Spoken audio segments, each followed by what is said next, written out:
Hello dear students, मैं ज्योति शर्मा स्वागत करती हूँ आप सबका हमारे यूट्यूब चैनल टीचर्स अड्डा एमपी पर।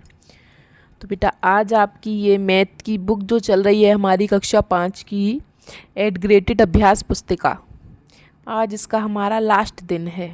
ठीक है, आज ये हमारी लास्ट क्लास है। इसके बाद आपकी पूरी बुक फिल हो जाएगी। मैंने सारी वीडियोस नंबर 1 से लेके और पूरे 15 चैप्टर तक आपको करा दिए हैं।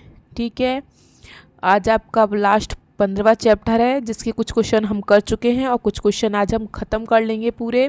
आज हमारी पूरी मैथ ख़त्म हो जाएगी। ठीक है, मैंने सारी वीडियो डाल दी हैं, आप सारी वीडियो के करके देख सकते हैं। कुछ समझ में नहीं आता है तो आप एक ही वीडियो को कितनी बार भी देख सकते हैं। ठीक है, उसका आपके लिए कोई चार्ज नहीं है। हमारी यूट्यूब पर सारी वीडियोस फ्री ऑफ कॉस्ट मिलती हैं आप सबको।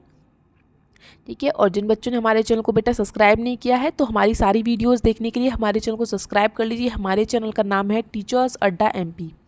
और अगर आपको मेरी वीडियो अच्छी लगती है तो प्लीज़ मेरी वीडियो को लाइक करें और कमेंट बॉक्स में मुझे अपना नाम ज़रूर बताएं कि आप मेरी वीडियो कहाँ से देख रहे हैं।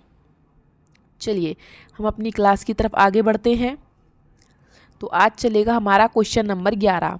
हम क्वेश्चन नंबर 10 तक कर चुके हैं और जिन बच्चों ने पहले की वीडियो नहीं देखी है तो वो बच्चे पहले की वीडियो देख लें, क्योंकि जब तक वो पहले की वीडियो नहीं देखेंगे तो उन्हें बाद की वीडियो समझ में नहीं आएगी कि मैं क्वेश्चन में क्या कर रही हूँ। ठीक है, तो चलिए कर लेते हैं हम क्वेश्चन नंबर 11। तो हमें भाग करना है, इसका हल कीजिए एवं उत्तर की जांच कैसे करनी है, बीजांक विधि से। तो पहले हम इसको हल कर लेते हैं। 6, 9, 7, पहले हम इसमें 13 का भाग देंगे। ठीक है, कितनी बार जाएगा, 6 में तो जाएगा नहीं है ना, भाग हमारा बेटा 6 में तो जाएगा नहीं क्योंकि 6 छोटा है 13 से, तो पूरा 69 ले लेंगे। ठीक है, तो 13 का पहाड़ा पढ़ेंगे हम 59 या 69 बार। ठीक है, कितनी बार जाएगा, 13 का पहाड़ा पढ़ लेते हैं हम लोग। 13 एकम 13, 13 दूनी 26, 13 तिया 39, 13 चौका 52, 13 पंजे 65, 13 छिंग 78। 78 मतलब 78 ज़्यादा हो जाएगा, तो 13 पंजे 65, मतलब इससे थोड़ा कम ही लेना है। इनको घटा देते हैं हम, 9 में से 5 गया तो 4 और 6 में से 6 जाएगा तो 0 बचेगा, कुछ चाहिए ही नहीं। अब वो ताड़ लेंगे हम 7, तो कितना हो गया ये 47। ठीक है, अब 47 का भाग करेंगे हम। 13 का भाग 47 में पढ़िए कितनी बार जाएगा, 13 का पहाड़ा पढ़ते हैं हम। 13 एकम 13, 13 दूनी 26, 13 तिया 39, 13 चौका 52। अब 52 तो ज़्यादा हो जाएगा 47 से, तो 39 लेंगे। 13 तिया 39, तो अब 17 में से 9 गए तो 8। ठीक है, ये दे लिया हमने भाग। अब इस भाग को देने के बाद इसने बोला है कि आपका ये जो उत्तर आया है, ये जो 53 आया है, इसको आपको क्या करना है, इसको आपको चेक करना है कि ये सही है या गलत है। और वो हमको किससे करना है, बीजांक विधि से। तो चलिए देख लेते हैं हम बीजांक विधि से कैसे हम इसको हल करते हैं। ठीक है, उत्तर की जांच,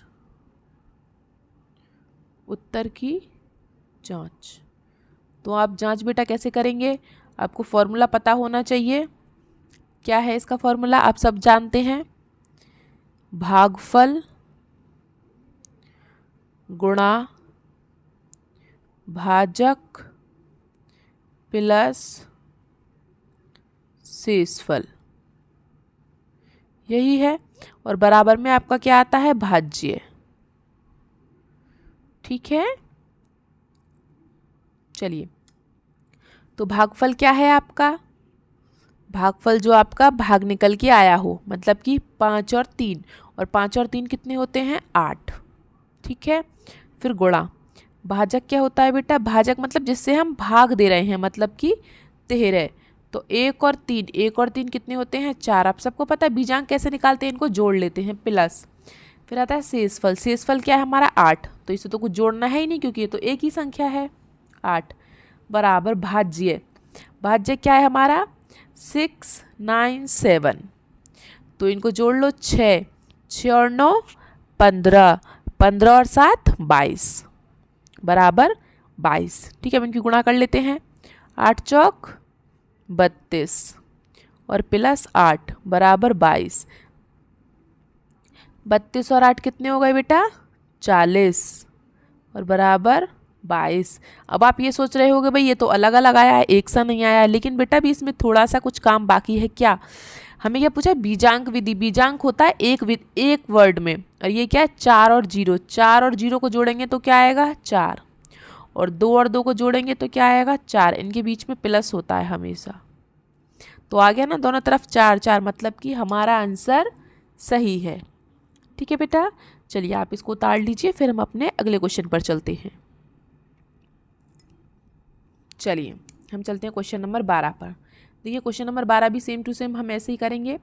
पहले हम भाग करेंगे, फिर उत्तर की जांच करेंगे बीजांक विधि से। ठीक है, तो पहले हम भाग कर लेते हैं 12 से।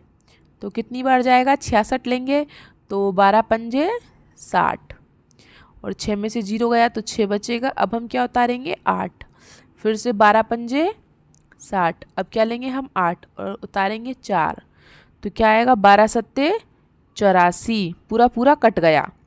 ठीक है, अब हमारे पास क्या बचा, शेषफल कुछ भी नहीं। अब हम क्या निकालेंगे, उत्तर की जांच करेंगे अब हम। ठीक है, क्या करेंगे बेटा, हम उत्तर की जांच।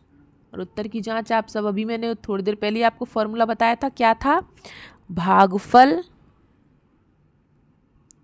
गुणा भाजक प्लस शेषफल बराबर क्या है, भाज्य। ठीक है, भाज्य। ठीक है बेटा, चलिए तो कर लेते हैं हम।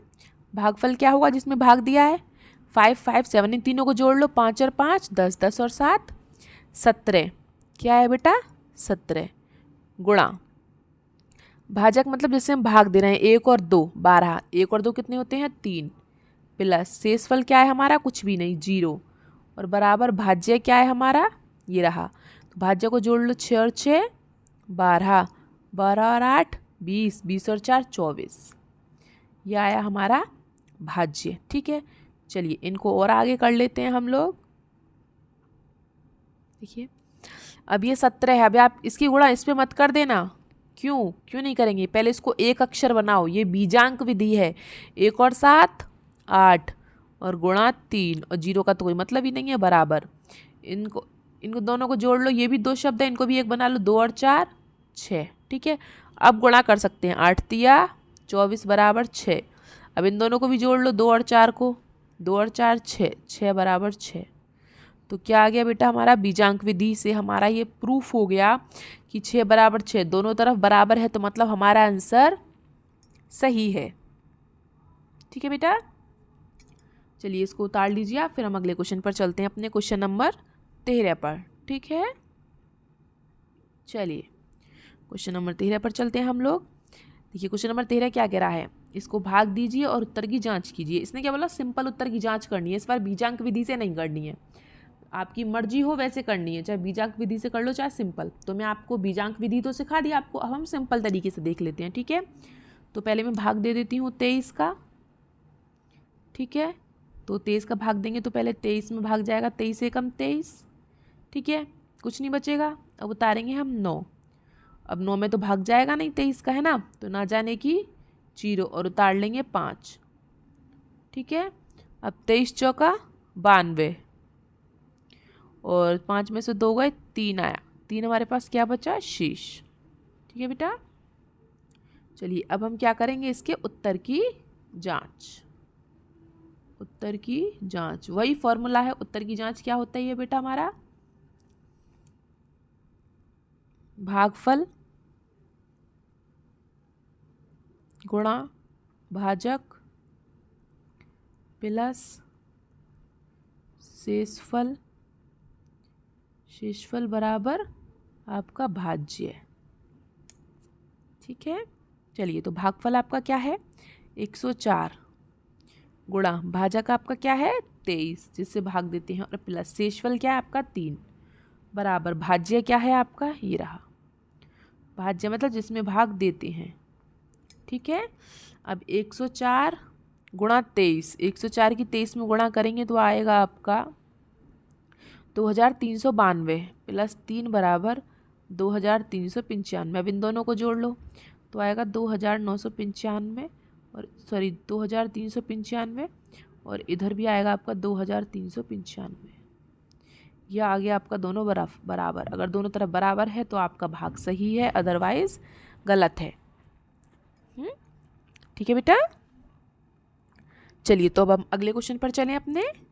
ठीक है, चलिए अब आता है हमारा क्वेश्चन नंबर 14। देखिए क्वेश्चन नंबर 14 आपका क्या कह रहा है। एक दुकानदार ने 5025 संतरे खरीदे। एक दुकानदार ने बेटा कितने संतरे खरीदे? 5025, और उन्हें एक जैसे 25 डिब्बों में रखा। तो प्रत्येक डिब्बे में कितने संतरे हैं? तो भाई कुल संतरे कितने हैं? कुल संतरे हैं बेटा 5025। ठीक है, और टोटल डिब्बे कितने हैं? कुल डिब्बे 25। ठीक है बेटा। अब तो ये पूछ रहा है कि प्रत्येक डिब्बे में कितने संतरे आएंगे। तो प्रत्येक डिब्बे में संतरे बराबर 5025/25। हम इसमें इसका भाग कर देंगे तो हमारा आंसर आ जाएगा। क्यों? क्योंकि देखो हमने, मान लो आपने इतनी सारी टॉफ़ी खरीदी, ठीक है, आपने 5025 टॉफ़ी खरीदी, आपके पास 25 डिब्बे हैं, तो एक डिब्बे में आप कितनी टॉफ़ी रखेंगे? इसका इसमें भाग कर दो तो पता चल जाएगा। तो हम 25 का इसमें भाग कर देते हैं, 25 दूनी 50 और 25 से कम 25, मतलब कि एक डिब्बे में कितने संतरे आएंगे? 201 संतरे। ठीक है बेटा। चलिए अगर आप सबने उतार लिया होगा तो हम अगले क्वेश्चन पर चलते हैं अपने। ठीक है, चलिए हम लोग अगले क्वेश्चन पर चलते हैं अपने। देखिए क्वेश्चन नंबर 15। क्वेश्चन नंबर 15 आपका क्या कह रहा है? इसको हम नीचे ही रखते हैं क्वेश्चन को। पहले हम क्वेश्चन को हल कर लेते हैं। क्वेश्चन क्या कह रहा है। एक दुकानदार के पास 4589 किलोग्राम आलू हैं। ठीक है बेटा, एक दुकानदार के पास इतने सारे किलोग्राम आलू हैं, वो उन्हें क्या कर रहा है? 27 बोरों में बराबर बराबर रखना चाहता है। मतलब ऐसा कहते हैं उसके पास 27 बोरे हैं। ठीक है, अगर एक बोरे में 2 किलो आलू हैं तो दूसरे बोरे में भी 2 किलो, फिर तीसरे में भी, मतलब 27 के 27 बोरों में इतने इतने आलू होने चाहिए। उसके कहने का मतलब ये है। वगैरह प्रत्येक बोरे में रखे आलू का वजन और शेष आलू का वजन ज्ञात कीजिए। चलिए भाई, शेष आलू का वजन इसने क्यों बोला है? क्योंकि इसमें जो है ना, जब हम भाग देंगे तो इसमें शेष बचेगा, मतलब कुछ आलू बच जाएंगे, तो उनका वजन भी पूछ रहा है ये। ठीक है, शेष आलू का वजन। तो चलिए पहले हम क्या लिखेंगे बेटा? देखिए पहले हम लिखेंगे कुल आलू। कुल आलू कितने हैं? कुल आलू कितने हैं? 4589। ठीक है, और कुल बोरे कितने हैं? कुल बोरे कितने हैं बेटा? 27। ठीक है, तो कुल आलू का वजन पूछ रहा है। ठीक है, क्या बताना है हमें? प्रत्येक बोरे में रखे हुए आलू का वजन। तो प्रत्येक बोरे में रखे आलू का वजन, जैसे अभी संतरे वाला किया था है ना, तो 4589/27, मतलब हम इसमें 27 का भाग देंगे। 27 का भाग देंगे हम इसमें, तो हमारा आंसर आएगा 169 किलोग्राम। मतलब एक बोरे में इतने किलोग्राम आलू होंगे, लेकिन उसमें क्या है, कुछ शेषफल बच गया है, वो मैं आपको बाद में बताऊंगी। ठीक है, हमारा शेषफल क्या है? हमने 27 का इसमें भाग दिया तो हमारा बच गया, हमारा 26 किलो शेषफल बच गया। तो जो कि उसने पूछा है, इसने पूछा ना शेष आलू का वजन, तो वो जो शेष आलू है ना, वो हमारे वही हैं। ठीक है, तो आप क्या लिखेंगे? शेष आलू का वजन। तो शेष आलू का वजन बराबर 26 किलो। यह आपका आंसर हो गया। कुछ नहीं करना, पहले आपको क्या किया? कुल आलू। कुल आलू कितने हैं बेटा हमारे पास? इतने। और कुल बोरे कितने हैं? इतने। और हमें प्रत्येक बोरे में रखे आलू का वजन जानना है, तो हमने क्या किया? इसमें भाग दे दिया। और पूरा पूरा भाग तो गया नहीं, तो जितना भाग गया वो तो हो गए हमारे बोरे में जो आलू रखे हैं वो, और जो आलू बच गए वो क्या हो गया? हमारा शेषफल हो गया। तो शेष आलू का वजन कितना हो गया? 26 किलो। ठीक है, चलिए और मैं आपको एक बार भाग करके दिखा देती हूँ, पहले आप इसको उतार लो। ठीक है, चलिए मैं एक बार इसको आपको भाग करके दिखा देती हूँ। जैसे कि 4589 भाग किया हमने इसमें 27 का, तो 27 से कम 27, बचा 18, उतार लिया 8, ठीक है।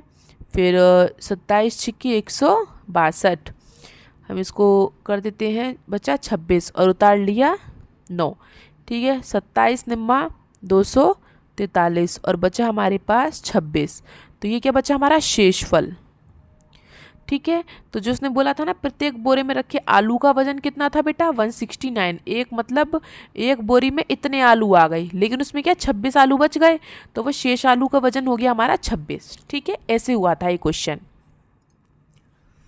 ठीक है बेटा। हो गया होगा आप सबका। तो हम अगला क्वेश्चन कर लेते हैं। चलिए क्वेश्चन नंबर 16 देख लेते हैं क्या कह रहा है। और जिन बच्चों को बेटा वीडियो अच्छी लग रही हो तो प्लीज़ मेरी सारी वीडियो को लाइक करें और कमेंट बॉक्स में मुझे अपना नाम लिख के ज़रूर बताएं, और अपने दोस्तों को भी मेरी वीडियो शेयर कीजिए ज़्यादा से ज़्यादा, ताकि इस वीडियो को सब बच्चे देख सकें, सब अपनी किताब भर सकें, ठीक है, समझ सकें सब। और बेटा अगर आपको कुछ समझ में नहीं आता है तो आप मुझे कमेंट बॉक्स में बता सकते हैं, ठीक है। और अगर अभी तक आपने मेरे चैनल को सब्सक्राइब नहीं किया है तो सब्सक्राइब कर लीजिए। चलिए अब हम चलते हैं क्वेश्चन नंबर 16 पर। ऊर्ध्वतिर्यक विधि से हल कीजिए। ये विधि मैंने आपको कल भी समझाई थी, है ना बेटा। चलिए तो आज हम और समझ लेते हैं कैसे करना है। देखिए ये क्या बोल रहा है, ऊर्ध्वतिर्यक विधि से हल कीजिए इसे, और उत्तर की जांच बीजांक विधि से करिए। भाई चलिए कर लेते हैं। क्या करना है देखो, पहले हम इसका आंसर लिख लेंगे। तो पहले हम गुणा कैसे करेंगे, पहले 5 और 2 की गुणा करेंगे, आप सब जानते हैं, 5 दूनी 10, ठीक है बेटा। चलिए उसके बाद गुणा आती है हमारी किसकी, 35 की और 22 की, मतलब कि क्रॉस में करते हैं फिर हम, है ना। तो 3 दूनी 6 और 5 दूनी 10, और 10 और 6 कितने हो गए 16, ठीक है। उसके बाद गुणा आती है हमारी इन तीनों की, 4 3 5 और 3 2 2। कैसे गुणा करते हैं बेटा हम, 4 की 2 में करेंगे 4 दूनी 8, और 5 की 3 में करेंगे 5 तिया 15 प्लस, और 3 की 2 में करेंगे 3 दूनी 6, 8 6 14 और 15 29, इन सबको भी जोड़ लिया हमने, ठीक है। चलिए अब गुणा किसकी आती है हमारी, अब गुणा आती है पहले दोनों की, 43 और 32, ठीक है। तो 4 दूनी 8 प्लस 3 तिया 9, 8 और 9 बेटा कितने हो गए हमारे 17, ठीक है 17। इसको दोबारा लिख देती हूँ मैं 17 को, चलिए 17, ठीक है। चलिए बेटा उसके बाद आता है हमारा 4 और 3 बचा, 4 और 3, 4 तिया कितने होते हैं 12, ठीक है बेटा। चलिए तो अब हम कर लेते हैं अपनी गुणा, ठीक है। देखिए पहले क्या आया 10, तो 10 का 0 और हासिल लगी 1, और 16 और 1 17, 17 का 7 हासिल लगी 1, 29 और 1 30, 30 की 0 हासिल लगी 3, 17 और 3 20, 20 का 0 हासिल लगी 2, 12 और 2 आपका 14। तो हमारा आंसर क्या आ गया 1,40,070, ठीक है। ये तो हो गई बेटा हमारी गुणा। अब इसके बाद हमें क्या करना है, इसके उत्तर की जांच करनी है। तो हम कर लेते हैं यहाँ पे उत्तर की जांच। उत्तर की जांच आप कैसे करेंगे, पहले लो 435, ठीक है, गुणा 322, और बराबर क्या आएगा आपका, ये जो आपका आंसर आया है वो 40070, ठीक है। तो चलिए इनको जोड़ लेते हैं, 4 और 3 7, 7 और 5 12, 3 और 2 5, 5 और 2 7, ठीक है। इसमें 4 और 0 0, फिर 4 और 4 और 7 कितने हो गए बेटा 11, ठीक है। उसके बाद इन्हें हम और खोल लेते हैं। देखो 1 और 2 ये तो और जुड़ेगा अभी, 1 और 2 कितने हो गए 3, और गुणा 7 बराबर 1 और 1 2, ठीक है। 3 सत्ते 21 बराबर 2, ठीक है। चलिए दिया 21, ये 3 कैसे आ रहा है इधर वाला, एक सेकेंड, उत्तर की जांच हम लोग दोबारा करेंगे। अच्छा, इधर 14 है, हमने एक नहीं जोड़ा, यहाँ पे हमने एक नहीं लिया, हम भूल गए। तो ये कितना हो गया, 12 हो गया अब। ठीक है, ये हो गया 1 और 4, 5 और 7, 12। ठीक है, तो और जुड़ के कितना हो जाएगा, 3 हो जाएगा बेटा ये जुड़ के। ठीक है, और ये 2 और 1 3, ये भी जुड़ के कितना हो जाएगा, 3 बराबर 3। ये जुड़ के 2 और 1 3 बराबर 3। ठीक है, चलिए हो गया होगा ये आप सबका। उत्तर की जांच तो आप सबको निकालनी आती है, और ये मैंने कल आपको सिखाए थे अच्छे तरीके से। ठीक है, आप सबको आ गया होगा। ठीक है, अगर क्वेश्चन में बोलता है कि त्रियक विधि से करो तो करना है, नहीं तो आप उसको नॉर्मल भी कर सकते हैं। ठीक है बेटा, चलिए हम चलते हैं अपने क्वेश्चन नंबर 17 पर। ऊर्ध्व त्रियक विधि से एक पंक्ति में उत्तर दीजिए। बोल रहा है कि भाई सीधे सीधे गुणा करनी है। चलिए भाई कर लेते हैं, हम सीधे सीधे गुणा ही करेंगे। ठीक है, एक एक करके कर लेते हैं बेटा। ठीक है, चलिए चारों को एक साथ ही कर लेते हैं। देखिए, तो पहले हम इसमें क्या करेंगे, पहले हम 2 की गुणा 2 में करेंगे, 2 दूनी 4। ठीक है, अब फिर 2 की गुणा 1 में करेंगे, 2 1 कम 2, और इसकी गुणा इसमें करेंगे, 2 1 कम 2, तो 2 और 2 कितने हो गए, 4। फिर इन दोनों की करेंगे, 1 1 कम 1, तो 144 आ गया हमारा आंसर। ठीक है, ऐसे इसमें करेंगे, 7 चौक 28, 28 का 8 और हासिल लगा 2। अब करेंगे 7 पंजे 35 और 4 दूनी 8, इन सबको जोड़ लीजिए, 8 2 10 5, 15 का 5, हासिल लगी 1, 3 और 1 4, 45, 45 का 5 और हासिल लगा 4। अब 5 दूनी 10 और 4 14। बस हो गया ना, ऐसे ही। चलिए इन दोनों को उतार लीजिए, फिर ये नीचे वाले बड़े हैं थोड़ा, इनको और समझा देंगे। ठीक है, चलिए बेटा सी वाला देखिए, 9 1 कम कितना जाएगा हमारा, 9 1 कम 9। ठीक है, उसके बाद फिर आप इन दोनों की गुणा करते हैं, 9 दूनी 18 और 8 एकम 8, 18 और 8 कितने हो गए बेटा, 26, 26 का 6 और हासिल लगा हमारे पास 2। कितना बचा बेटा हमारे पास हासिल 2। अब हम तीनों की गुणा करते हैं, कैसे, 9 दूनी 18 और 1 एकम 1 और 8 दूनी 16 और 2 हमारे पास हासिल है, तो इन सबको जोड़ लो, 2 और 8 10, 10 और 11 6 17 का 7, हासिल लगी 1 और 1 2 3, मतलब कि 37, 37 का 7, हासिल बचा हमारे पास 3। अब इनकी गुणा कर लेते हैं हम लोग,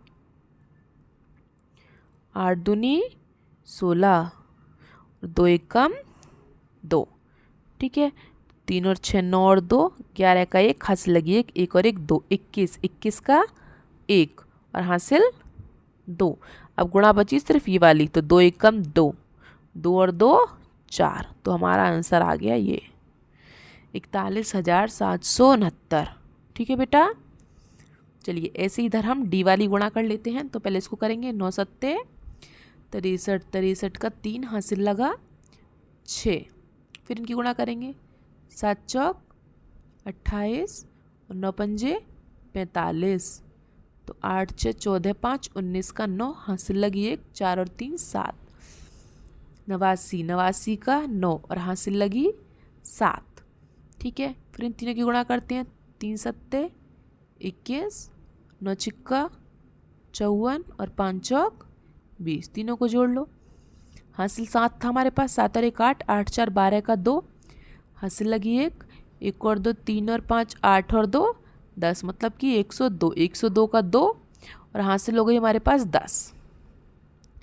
ठीक है, अब हासिल 10 है, उसके बाद अब इनकी बारी आई, 3 पंजे 15 और 6 चौक 24। ठीक है, तो 5 और 4 9 और 2 और 1 3 और 1 4, 49, 49 का 9।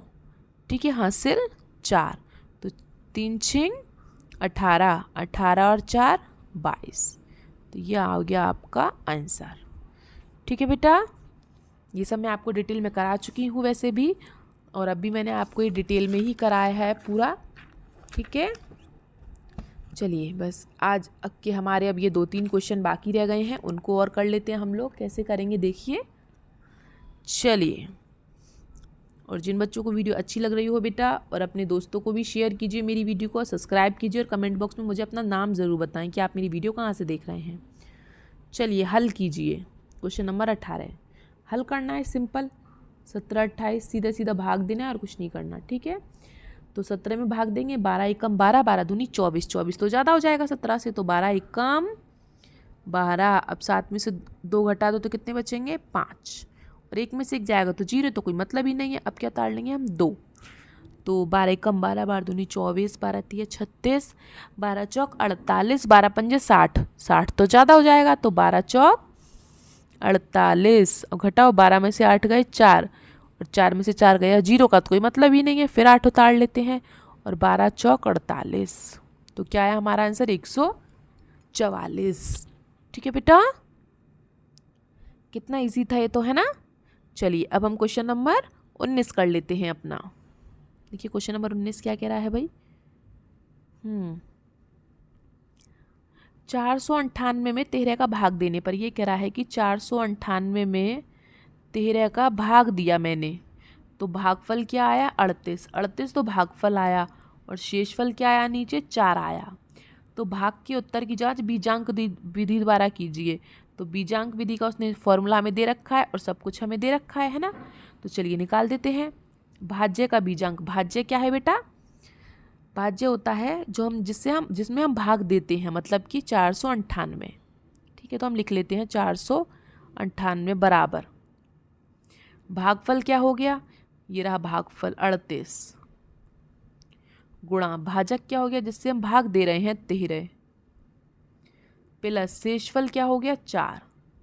ठीक है बेटा, अब चलो इन सबको जोड़ लो, क्योंकि सबको जोड़ते हैं, इन सबके बीच में जोड़ का निशान लगाते हैं।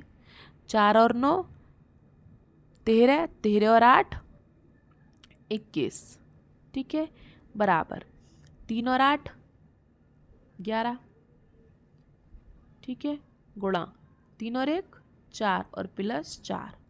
ठीक है बेटा, अभी हमें इनको और छोटा करना है, इनके बीच में फिर प्लस लगा, 2 और 1 3, और 1 और 1 2, गुणा 4 प्लस 4।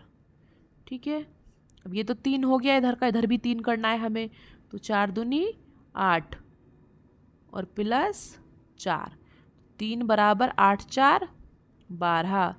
ठीक है, अब हम इसको कैसे करेंगे, इधर तो हमारा 3 है बराबर, इधर तो 3 हो गया, ये रहा। ठीक है, अब इधर इनके बीच में प्लस 1 और 2 3 हो गया ना, 3 बराबर 3, मतलब कि ये जो इसने दिया था हमारा आंसर वो क्या है बेटा, सही है। ठीक है, चलिए अब हम कर लेते हैं अपना क्वेश्चन नंबर लास्ट, जो कि हमारा 20वां क्वेश्चन है। ठीक है, देखिए क्या कह रहा है, 1 किलो में 40 लड्डू बन जाते हैं, मतलब कि 1 किलो बेसन आटा जो भी हो, मेरे पास 1 किलो है तो उसमें मैं 40 लड्डू बना दूंगी, और 12 किलो होंगे तो और ज़्यादा बना दूंगी। तो पहले हम इसी को कर लेते हैं। ठीक है, 1 किलो बराबर 40 लड्डू। ठीक है, तो 12 किलो बराबर कितने होंगे बेटा, बताया था जब भी कम से ज़्यादा हो तो गुणा करते हैं, तो 40 गुणा 12 बराबर 12 चौक 48, मतलब कि 480 लड्डू। 1 किलो में 40 लड्डू बनेंगे तो 12 किलो में 480 लड्डू बन जाएंगे। अब वो क्या कह रहा है, अब कह रहा है अगर 16 लड्डू एक डिब्बे में आ जाते हैं तो सभी लड्डू कितने डिब्बों में आ जाएंगे, तो 16 लड्डू पैक किए बराबर एक डिब्बे में। ठीक है बेटा, 16 लड्डू एक डिब्बे में आ रहे हैं। ठीक है, तो 480 लड्डू कितने डिब्बे में आएंगे, तो 480 लड्डू पैक किए बराबर 480 बटे 16, भाग कर दो 16 का, 16 3 48, मतलब 30 डिब्बों में आ जाएंगे, 30 डिब्बों में। ठीक है बेटा, चलिए हो गया होगा आप सबका ये आज का हमारा लास्ट क्वेश्चन था। ठीक है, और बुक का भी लास्ट क्वेश्चन था। आज हमारी बुक यहीं पे ख़त्म हो चुकी है, फिर हम किसी और किताब की, या हिंदी इंग्लिश साइंस जो भी आपके सब्जेक्ट हैं, ईवीएस, मिलते हैं आपसे अगले सब्जेक्ट के साथ। ठीक है, और हमारी वीडियो को देखने के लिए आप सबका बहुत बहुत धन्यवाद। ऐसे ही हमारी वीडियो को लाइक करते रहिए, शेयर करते रहिए, सब्सक्राइब करते रहिए। ठीक है, और ये अगर किसी भी बच्चे को इंग्लिश ग्रामर नहीं आती है 4th से लेके 8th तक, अगर 10th 12th वाले बच्चे भी ऐसे हैं ना जिन्हें बेसिक नहीं आता है, तो ये सर हैं दीपक सर, हमारे इसी चैनल पर आपको पूरा इंग्लिश सिखाएंगे। पूरा टोटल जो भी इंग्लिश ग्रामर में होता है शुरू से लेके एंड तक, पार्ट ऑफ स्पीच से लेके एप्लीकेशन तक। ठीक है बेटा, मेरी वीडियो को देखने के लिए आप सबका बहुत बहुत धन्यवाद। अब मिलते हैं हम आपसे अगले सब्जेक्ट के साथ, अगले टाइम के साथ। Have a nice day.